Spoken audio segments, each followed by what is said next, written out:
อย่างที่อายเห็นน้องเป็นแค่สาวบ้าน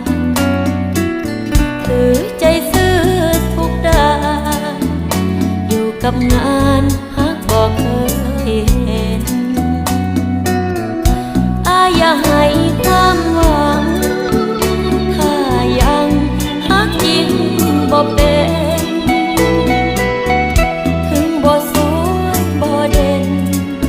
ก็บ่อยากเป็นอีกคนของใคร